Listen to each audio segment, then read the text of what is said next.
راد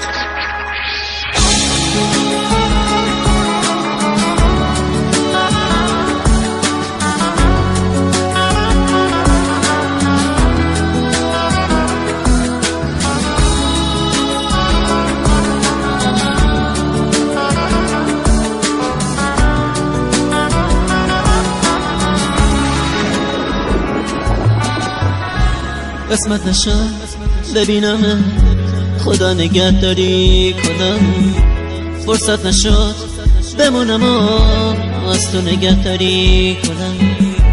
گفتم اگه ببینم دل کندنم سخته برام، اگه یه وقت بگی نرو رفتن پر از درد برام.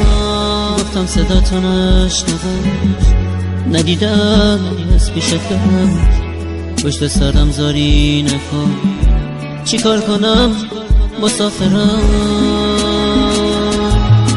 من میرم ولی باز تو بدون همیشه یاد تو از خاطر من فراموش نمیشه.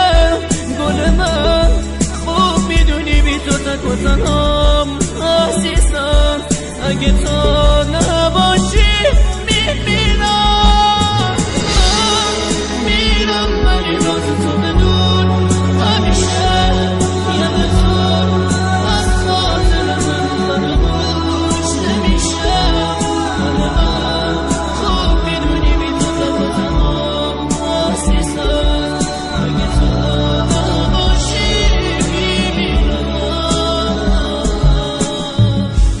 نامه رو تو تنش بخون گریه نکن طاقت بیار، نامه رو خط خطی نکن دو جمله رو هم دوام بگم.